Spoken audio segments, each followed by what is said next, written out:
केंद्र सरकार ने हाल ही में यूनिफाइड पेंशन स्कीम यूपीएस को अप्रूव किया है, जो गवर्नमेंट एम्प्लॉइज के रिटायरमेंट के बाद मिलने वाली पेंशन को लेकर एक मेजर चेंज लेकर आई है। यह स्कीम 1 अप्रैल 2025 से लागू होगी और लगभग 23 लाख गवर्नमेंट एम्प्लॉइज को इंपैक्ट करेगी। अब आप सोच रहे होंगे कि यह स्कीम क्यों लाई गई, तो चलिए इसे आसान भाषा में समझते हैं। दरअसल 2004 में जब ओल्ड पेंशन स्कीम ओपीएस को रिप्लेस करके न्यू पेंशन स्कीम एनपीएस लाई गई थी, तो उसका मकसद देश की बढ़ती पेंशन लायबिलिटी को कंट्रोल करना था। पुराने समय में ओपीएस के तहत सरकार रिटायर होने वाले कर्मचारियों को उनके अंतिम वेतन का 50% पेंशन के रूप में देती थी, जो कि पूरी तरह से सरकार के फंड से आता था। इससे सरकार पर एक बड़ा वित्तीय बोझ बढ़ता जा रहा था, खासकर तब जब लाइफ एक्सपेक्टेंसी बढ़ने लगी और पेंशन प्राप्त करने वाले लोगों की संख्या भी बढ़ती चली गई। सरकार को लगा कि बिना किसी स्पेसिफिक फंडिंग के इतनी बड़ी संख्या में लोगों को पेंशन देना भविष्य में सरकार के लिए आर्थिक रूप से सस्टेनेबल नहीं रहेगा। इसलिए एनपीएस को एक कॉन्ट्रिब्यूटरी सिस्टम के रूप में पेश किया गया, जिसमें कर्मचारी और सरकार दोनों मिलकर अपने वेतन का एक हिस्सा पेंशन फंड में डालते हैं। हालांकि इस नई योजना में एक बड़ी कमी यह थी कि इसमें पेंशन की कोई फिक्स्ड गारंटी नहीं थी। इसका मतलब यह था कि आपकी पेंशन पूरी तरह से इस बात पर निर्भर करती थी कि आपने जो फंड इकट्ठा किया है वह मार्केट में कैसा प्रदर्शन करता है। अगर बाजार अच्छा चलता है तो आपको अच्छा रिटर्न मिलेगा, लेकिन अगर बाजार में गिरावट आती है तो आपकी पेंशन भी घट सकती है। इस अनसर्टेनिटी ने खासकर उन कर्मचारियों में चिंता पैदा कर दी जो अपने रिटायरमेंट के बाद की फाइनेंशियल प्लानिंग को लेकर निश्चितता चाहते थे। कई सरकारी कर्मचारियों का यह कहना था कि जब उन्होंने सरकारी सेवा में प्रवेश किया था तो उन्हें ओपीएस के तहत एक निश्चित पेंशन की गारंटी थी, लेकिन एनपीएस के आने से उनकी वह सुरक्षा छीन ली गई।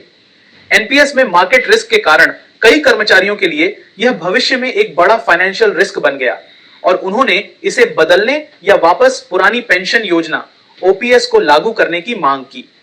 यही वजह है कि केंद्र सरकार ने अब यूनिफाइड पेंशन स्कीम यूपीएस को पेश किया है, जो एनपीएस के कॉन्ट्रिब्यूटरी मॉडल को बनाए रखते हुए ओपीएस की तरह एक फिक्स्ड पेंशन की गारंटी भी देती है। यूनिफाइड पेंशन स्कीम यूपीएस का मकसद इस इनसिक्योरिटी को दूर करना है। यह स्कीम पुरानी पेंशन योजना की तरह ही एक फिक्स्ड पेंशन की गारंटी देती है, लेकिन एनपीएस की तरह कॉन्ट्रिब्यूटरी भी है। अगर किसी एम्प्लॉय ने 25 इयर्स या उससे ज्यादा की सर्विस की है तो उन्हें रिटायरमेंट के समय अपनी लास्ट 12 मंथ्स की एवरेज बेसिक सैलरी का 50% पेंशन के रूप में मिलेगा। अगर किसी की सर्विस 25 इयर्स से कम है लेकिन मिनिमम 10 इयर्स की सर्विस की है तो उन्हें भी उनके सर्विस इयर्स के अनुसार प्रोपोर्शनेट पेंशन मिलेगी। यह डायरेक्टली उन लोगों की कंसर्न को एड्रेस करती है जो एनपीएस में पेंशन की अनसर्टेनिटी से परेशान थे। अब इमेजिन कीजिए, अगर किसी एम्प्लॉय का डिमाइज हो जाता है तो उनके परिवार का क्या होगा। यूपीएस में इसका भी ध्यान रखा गया है। उस सिचुएशन में एम्प्लॉय के स्पाउस को उस पेंशन का 60% हिस्सा मिलेगा, जिससे फैमिली को फाइनेंशियल स्टेबिलिटी मिलती रहेगी। इतना ही नहीं, जिन लोगों ने 10 इयर्स की सर्विस पूरी कर ली है उनके लिए मिनिमम 10,000 रुपए पर मंथ की पेंशन की गारंटी दी गई है, ताकि वे अपनी बेसिक नीड्स पूरी कर सकें। महंगाई का इफेक्ट तो हम सभी पर पड़ता है, तो पेंशनर्स को भी इससे बचाने के लिए इस स्कीम में इन्फ्लेशन एडजस्टमेंट का प्रोविजन रखा गया है, जो all India consumer price index AICPI के बेसिस पर होगा। यानी जैसे जैसे महंगाई बढ़ेगी आपकी पेंशन भी उसी हिसाब से बढ़ती रहेगी। रिटायरमेंट के टाइम मिलने वाली ग्रेचुइटी के अलावा एम्प्लॉई को उनके सर्विस ईयर्स के हिसाब से एक एडिशनल लंप सम अमाउंट भी मिलेगी।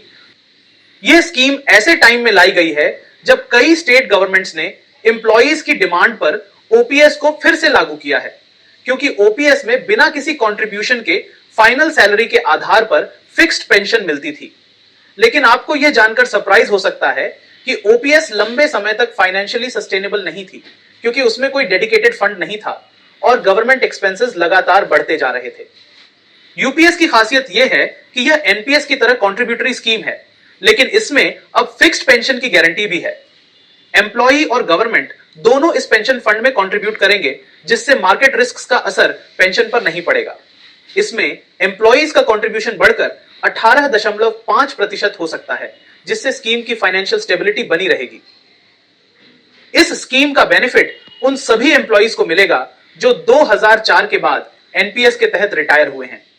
उन्हें यूपीएस में मिलने वाली पेंशन और एनपीएस के तहत मिली पेंशन में जो डिफरेंस होगा उसका अरियर भी मिलेगा।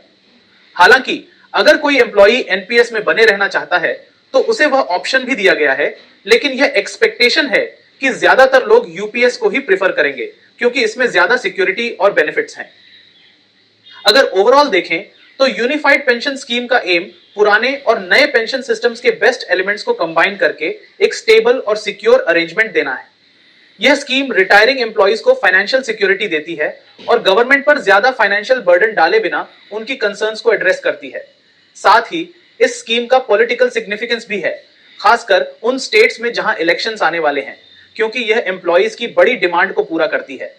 इस तरह यूपीएस न सिर्फ एम्प्लॉइज के लिए एक रिलीफ लेकर आई है, बल्कि यह गवर्नमेंट के लिए एक टाइमली और स्ट्रेटेजिक कदम भी साबित हो रहा है।